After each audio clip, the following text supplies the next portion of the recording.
আসসালামু আলাইকুম প্রিয় দর্শক মণ্ডলী, আপনারা দেখছেন দৈনিক প্রদীপ শিকা ইউটিউব চ্যানেল। এখন আমাদের সঙ্গে যুক্ত হচ্ছেন যখন প্রহসনের গত 17 তারিখে যখন প্রহসনের বিচারে শেখ হাসিনার ফাঁসির সাজা শুনে হাততালির বন্যা বয়ে যাচ্ছে বাংলাদেশের আন্তর্জাতিক অপরাধ ট্রাইব্যুনালের আদালত কক্ষে, তখন ভারতের সেনাপ্রধান জেনারেল উপেন্দ্র দ্বিবেদী এক ভাষণে একটি পরিচিত ডায়ালগ একটু পাল্টে নিয়ে বললেন, অপারেশন সিন্দুর তো সির্ফ টেলার হ্যায়। এর পরের বাক্যটি তিনি উচ্চারণ না করলেও বুঝতে কারো বাকি থাকে না, সেটা হলো, পরের লাইনটা হচ্ছে পিকচার আবি বাকি হ্যায়।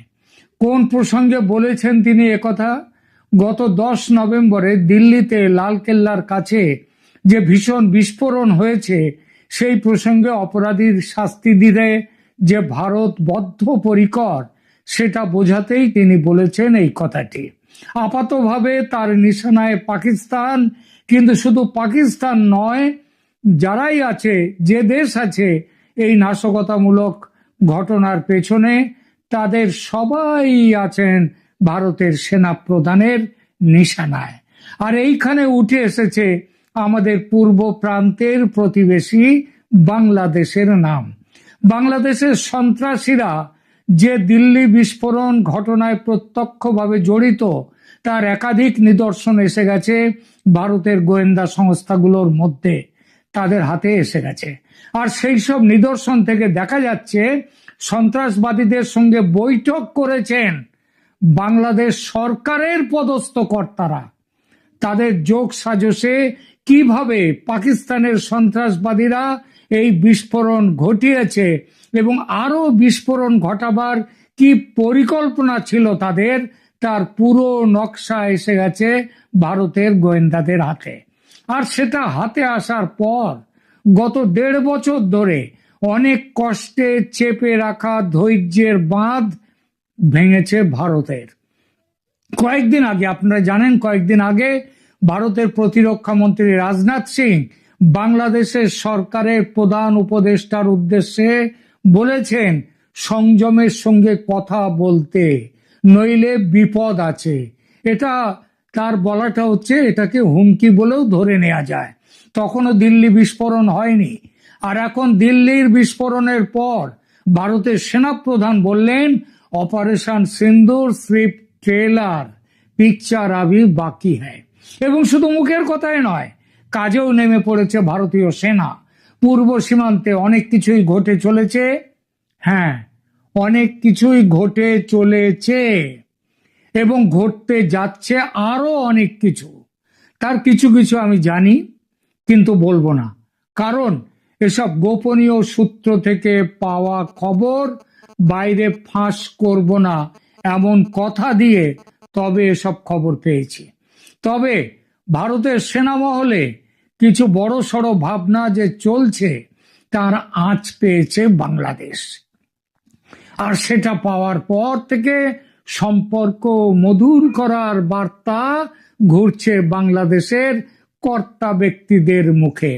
তৌহিদ হোসেন সাহেব বলেছেন, বাংলাদেশের মাটি ভারতের বিরুদ্ধে ব্যবহৃত হবে না।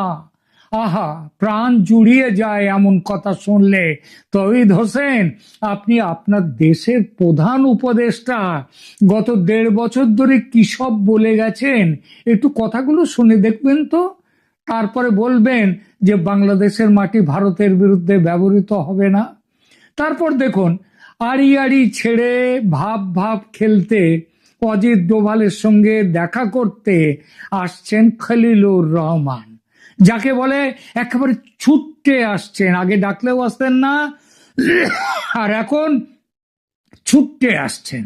বাংলাদেশের অন্তর্বর্তী সরকারের জাতীয় নিরাপত্তা উপদেষ্টা খলিলুর রহমান আজ 19 নভেম্বর দিল্লি সফরে আসছেন কলম্বো সিকিউরিটি কনক্লেভের 7ম জাতীয় নিরাপত্তা পর্ষদের সম্মেলনে অংশ নিতে।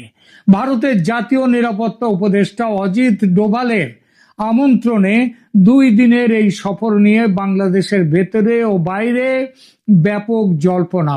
এই সফরের তাৎপর্য আরো বেশি, কারণ গত অক্টোবরে বাংলাদেশের সেনাপ্রধান জেনারেল ওয়াকারুজ্জামানকে দিল্লিতে 2টো গুরুত্বপূর্ণ সম্মেলনে আসতে দেননি মোহাম্মদ ইউনূস। তিনি 13 থেকে ওয়াকারুজ্জামান 13 থেকে 16 অক্টোবর দিল্লিতে অনুষ্ঠিত দক্ষিণ এশিয়া কাউন্টার টেরোরিজম কনফারেন্স এবং জাতিসংঘের ট্রুপ কন্ট্রিবিউটিং কান্ট্রিগুলোর তাদের চিফস কনক্লেভ, এই 2টো সম্মেলনেই অনুপস্থিত ছিলেন। যে 2টো সম্মেলনে ওয়াকারুজ্জামান আসেননি সেগুলো বাংলাদেশের জন্য অনেক বেশি গুরুত্বপূর্ণ ছিল এই যে সম্মেলনে খলিলুর রহমান আসছেন তার থেকে। বিশেষত সে সময় সন্ত্রাসবাদ দমন এবং জাতিসংঘ শান্তিরক্ষা মিশনে বাংলাদেশের যা ভূমিকা আছে তার প্রেক্ষিতে ওই মিটিং 2টোর অনেক বেশি গুরুত্ব ছিল। অথচ সেদিন আসতে দেননি ইউনূস মহাশয়, অথচ 1 মাসের ব্যবধানে খলিলুর রহমান দিল্লি সফরে আসছেন। এটা দেখে সবাই ভাবছে দিল্লির এবারের সম্মেলন তো আদৌ সেরকম গুরুত্বপূর্ণ নয়, তাহলে এমন উচাটন হয়ে কেন আসছেন খলিলুর? তাছাড়া এই যে দিল্লির সম্মেলনটা 19 তারিখ থেকে 2 দিনের জন্য হতে যাচ্ছে, তার সদস্য হচ্ছে ভারত, শ্রীলঙ্কা, মালদ্বীপ এবং মরিশাস। গত 14 বছর এই সংস্থার চলছে এই সংস্থা, কিন্তু বাংলাদেশের সদস্য হয়েছে একদম হালে, গত বছর 2024-এ, তাও শেখ হাসিনা চলে যাওয়ার পরে। এবং সেটা ওই যে এই প্রথম তারা দেশ হিসেবে অংশ নেবে, যখন সব দিকে ভারতের পায়ে পা বাঁধিয়ে ঝগড়া, তখন এইরকম কম গুরুত্বপূর্ণ এক বৈঠকে ইউনূস মিয়া কেন তার সবচেয়ে প্রিয় পাত্র খলিলুর রহমানকে পাঠাচ্ছেন? এর কারণ দিল্লি বোমা বিস্ফোরণ, আর সেই বোমা বিস্ফোরণের সঙ্গে বাংলাদেশের নাম জড়িয়ে যাওয়া। ভারতের গোয়েন্দারা একেবারে হাতে কলমে প্রমাণ পেয়ে গেছেন। কি সেই প্রমাণ? আগে বলি সেটা, তারপর ফিরবো বাংলাদেশের আতঙ্ক কোথায় সেই জায়গায়।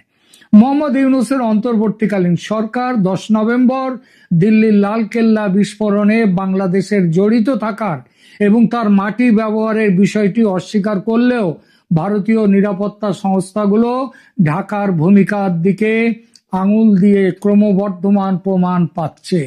এদিকে শনিবার দিল্লি পুলিশ দিল্লি বিস্ফোরণের সাথে জড়িত থাকার অভিযোগে হরিয়ানার আল ফালা বিশ্ববিদ্যালয়ের 2 চিকিৎসক সহ 3 জনকে আটক করেছে। দিল্লি পুলিশ কর্মকর্তাদের মতে ইউজিসি এবং এনএএসি কর্তৃক চিহ্নিত অনিয়মের অভিযোগে আল ফালা বিশ্ববিদ্যালয়ের বিরুদ্ধে 2টি পৃথক এফআইআরও দায়ের করা হয়েছে। লালকেল্লা বিস্ফোরণের ঘটনায় বহু গোয়েন্দা সংস্থার তদন্ত চলমান থাকার মধ্যে এই আটক এবং নতুন ফৌজদারি মামলাগুলো এসে গেল, যেখানে 13 জন নিহত এবং বিশ্ববিদ্যালয়ের সাথে যুক্ত ব্যক্তিদের কার্যকলাপ সম্বন্ধে একাধিক সংস্থা তদন্ত করছে।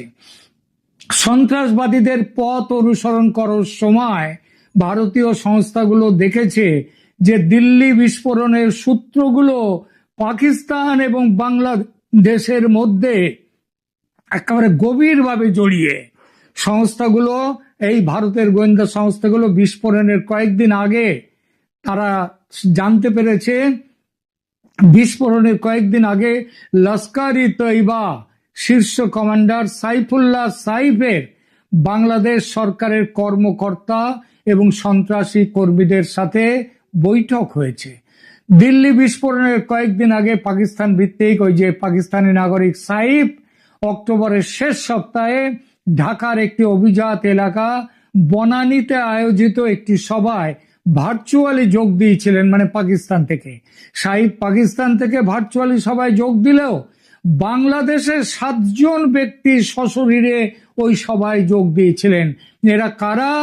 নিষিদ্ধ ইসলামিক গোষ্ঠী হিজবুত তাহরির এর ঢাকার প্রধান জুবায়ের আহমেদ চৌধুরী, সাইফের ডানাত এবং মার্কাজি জমিয়ত আহলি হাদিসের সাধারণ সম্পাদক ইবতিসাম এলাহি জাহির, বাংলাদেশের অন্তর্বর্তীকালীন সরকারের স্বরাষ্ট্র সচিব ডক্টর নাসিরুল গনি, ঢাকা নর্থ কর্পোরেশনের সিইও এবং হিজবুত তাহরির তার সমন্বয়কারী মোহাম্মদ আজাজ, জঙ্গি গোষ্ঠী আনসারুল বাংলা টিমের শীর্ষস্থানীয় প্রধান হাফিজ সুজাদুল্লাহ এবং হাফিজ আলী ফজল এবং বিস্ফোরক বিশেষজ্ঞ সুমন আহমেদ।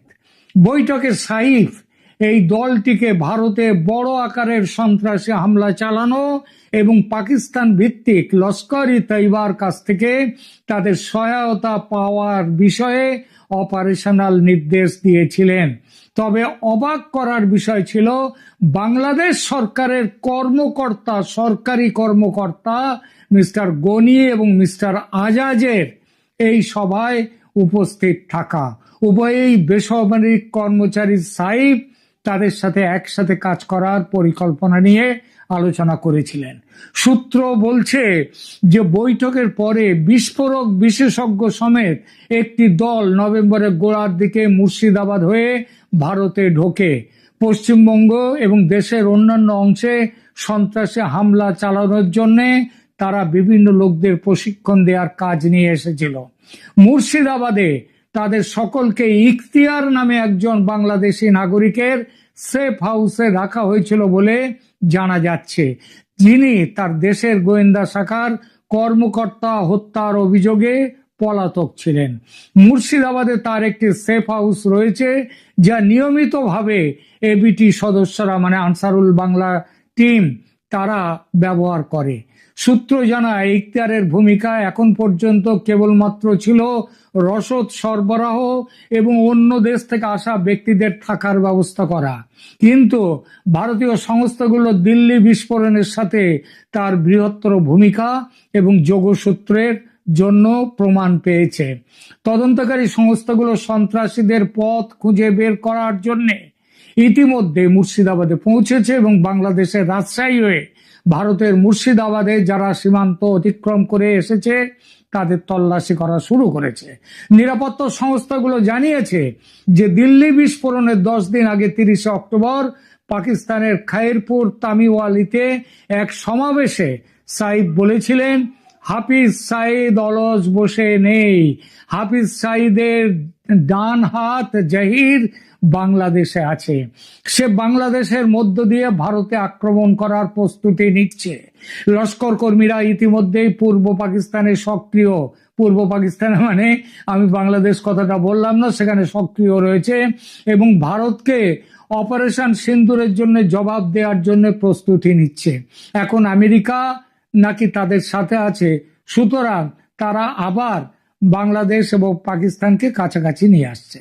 বাংলাদেশের অন্তর্বর্তীকালীন সরকারের পররাষ্ট্র উপদেষ্টা মোহাম্মদ তৌহিদ হোসেন এই প্রতিবেদনগুলি প্রত্যাখ্যান করেছেন এবং ভারতের বিরুদ্ধে বাংলাদেশের মাটি ব্যবহার করার যে কথা বলা হচ্ছে সেটা অস্বীকার করেছেন। কিন্তু বাংলাদেশের বিভিন্ন নেতা, উপনেতা, উপদেষ্টা যারা প্রধান উপদেষ্টা বা প্রধান অপদেষ্টা ভারতের বিরুদ্ধে এমন সব কথা বলেছেন ও কাজ করেছেন যেগুলো দেখলে তৌহিদ হোসেনের এই অস্বীকৃতির কানাকড়ি ও দাম থাকে না। আর এখানেই আতঙ্ক চেপে বসেছে ইউনূসের মাথায়। বুঝেছেন পাকিস্তানে অপারেশন সিন্দুর করতে যে ভারত এখন দুবার ভাবে না, সে বাংলাদেশকে সবত শেখাতে দেরি করবে না। সুতরাং যাও খলিলুর, দিল্লি যাও, ডোভাল সাহেবের কাছে গিয়ে ক্ষমা চাও, বলো আর হবে না, এবারের মতো ক্ষমা খন্না করে দিন স্যার। শোনা যাচ্ছে ডোভালের সঙ্গে আলাদা বৈঠকে বসবেন খলিলুর, সম্মতি দিয়েছেন ডোভাল। তবে ডোভাল যেরকম দুধে গোয়েন্দা ও তুখোড় কূটনীতিক, তাতে ভালো রকম দাম না নিয়ে কোনো রফায় আসবেন না, দাম বুঝে নেবেন, অনেক হিসাব বাকি পড়ে গেছে। কি কথা দিলেন আর কি আদায় করে নিলেন সে খবর আমি আপনাদের দেব যথাসময়ে। আপাতত এখানেই থামছি। এই মুহূর্তে আপনাদের সামনে কথা বলতে এসে ইউনূসকে শেখ হাসিনাই ফাঁসিতে ঝোলানোর হুঙ্কার দিলেন। তার ফাঁসির আদেশ শুনে দমে যাওয়া তো দূরের কথা, শেখ হাসিনা বরং যুদ্ধের জন্য কোমর বাঁধছেন, তেমনই দাবি কলকাতায় থাকা তার অনুগামীদের। তাদের মধ্যে আওয়ামী লীগের শীর্ষস্থানীয় নেতারাও আছেন। সোমবার নেত্রীর ফাঁসির আদেশ শুনে তারা খানিকটা মনমরা হয়ে পড়েছিলেন। যদিও তাদের দাবি সকলেই আগে থেকে জানতেন এমন বিচারই হতে চলেছে। দাবি আরো যে এই বিচারের রায় আন্তর্জাতিক মহল ইতিমধ্যেই প্রত্যাখ্যান করেছে। সোমবার দুপুরে শেখ হাসিনার ফাঁসির আদেশ হওয়ার পর তারা কেউ নেত্রীকে ফোন করবার সাহস দেখাননি। নিজেদের মধ্যে ফোন আলাপ করে বিলাপ করছিলেন। মঙ্গলবার তাদের একজন বলছিলেন, আমরা বলাবলি করছিলাম, সব শেষ হয়ে গেল, আর আশা নেই। তার মিনিট 5 মধ্যেই সেই নেতার ফোনে ফোন করেন খোদ শেখ হাসিনা। আমার গলায় ফাঁসির রশি, আর তোমরা আমাকে একটা ফোনও করলা না। খানিক অপ্রস্তুত হয়ে ওই নেতা জবাব দেন। তিনি ভেবেছিলেন ফোন করবেন, কিন্তু সাহস পাননি। জবাবে শেখ হাসিনা তাকে শটান বলেন মোহাম্মদ ইউনূস তাকে কি ফাঁসি দেবেন, তিনি বরং ইউনূসকে ফাঁসি দেবেন। ওই নেতার কথায় নেত্রী বললেন, ইউনূস আমাকে কি ফাঁসি দেবে, আমি ওরে ফাঁসি দেব। আল্লাহ আমার এমনি এমনি বাঁচিয়ে রাখেননি, গ্রেনেড হামলাতেও আমার প্রাণ যায়নি। শেখ হাসিনার কথায় দৃশ্যতই উদ্বুদ্ধ কলকাতায় বসবাসকারী আওয়ামী লীগের এই নেতৃবৃন্দ। এতটাই যে তারা মনে করছেন বাংলাদেশের সাধারণ নির্বাচনে আওয়ামী লীগের পাশাপাশি জাতীয় পার্টি 14 দলের জোটকেও ভোটে লড়তে না দেওয়ায় তাদের একটা অলিখিত জোট হয়ে যাবে। তাদেরই বক্তব্য, কাদের সিদ্দিকী ইতিমধ্যেই জানিয়েছেন তার দল ভোটে অংশ নেবে না। বস্তুত আওয়ামী লীগ মনে করছে বাংলাদেশে তাদের বাদ দিয়ে ভোট হতে দিলে যে সরকার আসবে তারা বৈধতা পেয়ে যাবে, তখন আওয়ামী লীগের প্রত্যাবর্তন করা আরো কঠিন হয়ে যাবে। তবে শেখ হাসিনার বিচারের রায় ঘোষণা হওয়ার আগে বাংলাদেশে যে জনরোষ তৈরি হয়েছিল তা নিয়ে আশাবাদী কলকাতায় বসবাসকারী আওয়ামী লীগ নেতৃত্ব। তারা অবশ্য জোর গলায় বাংলাদেশের সাম্প্রতিকতম হিংসাত্মক ঘটনা প্রবাহকে গণরোষ বলেই অভিহিত করছেন। তাদের কথায় আওয়ামী লীগের এখন অত ক্ষমতা নেই, আমাদের লোক কোথায় বাংলাদেশে। বাংলাদেশের জুলাই অভ্যুত্থান এবং পরবর্তী ঘটনার পর থেকেই আওয়ামী লীগের শীর্ষস্থানীয় নেতৃত্বের একটি বড় অংশ কলকাতায় আশ্রয় নিয়ে আছেন। কবে দেশে ফিরবেন জানেন না তারা, কিন্তু একান্ত আলোচনায় মেনেও নেন যে তাদের কিছু ভুলও হয়েছিল। মাটির সঙ্গে যোগাযোগ বিচ্ছিন্ন হয়ে যাওয়ার কারণে অভ্যুত্থানের খোঁজও পাননি, কিন্তু একই সঙ্গে এখন তারা বলছেন আমরা পেছনের দিকে তাকাতে চাই না, যা হওয়ার হয়ে গেছে, আমরা সামনে তাকাতে চাই। আওয়ামী লীগের এই নেতারা আশাবাদী পরিস্থিতি বদলাবে। ইউনূসের বিরুদ্ধে জনরোষ শুরু হয়েছে, শেখ হাসিনার ফাঁসির আদেশের পর সেই রোষ আরো বাড়বে বলে তাদের বক্তব্য। তার উপর স্বয়ং শেখ হাসিনা সোমবার রাতে ফোনে যা বলেছেন তাতে তারা আশাবাদী। এক নেতার কথায় উনি বিশাল কথা বলেছেন, এ অনেক বড় কথা, আমরা ভেঙে পড়েছিলাম, উনি আমাদের শক্তি দিলেন। এই খবরটা জানাচ্ছে ভারতের শীর্ষস্থানীয় বাংলা দৈনিক আনন্দবাজার।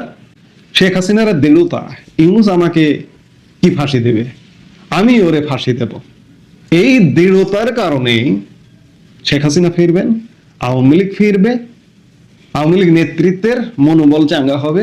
মনোবল চাঙ্গা হয়েছে, আনন্দবাজারের প্রতিবেদন তাই বলছে। আনন্দবাজারে নেতাদের সাথে কথা বলেছে, কথা বলে প্রতিবেদন করেছে যে তারা আসলে মুষড়ে পড়েছিল। আর মুষড়ে পড়বার কারণটা কি, এই রায়টা যে হবে 2024 সালে ক্ষমতা থেকে বিদায়ের পরেই যখন ট্রাইব্যুনাল গঠিত হলো, তখন তো একটা শিশু বা পাগলও বুঝতে পেরেছিল যে এই ট্রাইব্যুনালে শুধু শেখ হাসিনা না, আওয়ামী লীগ নেতৃত্বের ফাঁসি দেওয়া হবে, মৃত্যুদণ্ড দেওয়া হবে। এমনকি এমনটাও হতে পারে আওয়ামী লীগের যেসব নেতা জেলে বন্দী আছেন তাদের কাউকে কাউকে এরা যদি আরো খানিকটা সময় পায়, আরো কয়েক মাস সময় পায়, ফাঁসিতে ঝুলিয়েও দিতে পারে। অবাক হবার কিছু নেই। শেখ হাসিনাও অবাক হননি। শেখ হাসিনাও তার দৃঢ় আশাবাদ ব্যক্ত করছেন যে ইউনূস আমাকে কি ফাঁসি দেবে, আমি ওকে ফাঁসিতে ঝোলাবো। এই দৃঢ়তায় তার নেত্রীর শেখ হাসিনার এই দৃঢ়তায় আওয়ামী লীগের প্রত্যেকটা কর্মীর দৃঢ়তা আসা উচিত বা আসার কথা। আসলে দমিয়ে রাখা যায় না, দাবিয়ে রাখা যায় না, যেভাবে অন্যায়ভাবে দমিয়ে রাখা দাবিয়ে রাখা হচ্ছে। আজকে যারা দাবিয়ে রাখছেন, দমিয়ে রাখছেন, তারা মনে করছেন বাহ, আমরা আজীবনের জন্য বন্দোবস্ত পেয়ে গেছি, চিরস্থায়ী বন্দোবস্ত, এই বন্দোবস্ত থেকে আমাদের কেউ ছুটাতে পারবে না। কিন্তু হিসেব অন্যরকম। যারা ক্ষমতায় থাকেন তারা মনে করেন, যারা আসলে অন্ধ থাকেন, কিন্তু সত্যিকার অর্থে দিন বদলায়, দিন পাল্টায়। আওয়ামী লীগের দণ্ড প্রতাপ যদি আপনি খেয়াল করেন, যে 15.5 বছর কি প্রতাপে, আওয়ামী লীগের নেতা কর্মীরাও কখনো মনে করেননি যা তাদের একসময় বাস্তুহারা হতে হবে। আজকে কি অবস্থা দেখুন, আজকে কি করুণ অবস্থা। আজকে যারা এই কথা ভাবছেন যে তারাও চিরস্থায়ী বন্দোবস্ত পেয়েছেন, না, কেউ চিরস্থায়ী বন্ধ পাননি। আপনারা অন্যায় করছেন, আপনাদেরও পতন অনিবার্য। শেখ হাসিনা সেই দৃঢ়তার কথাই বলেছেন যে আমাকে কি ফাঁসি দেব, আমি তাকে ফাঁসি দেব। এই মুহূর্তে এ পর্যন্ত।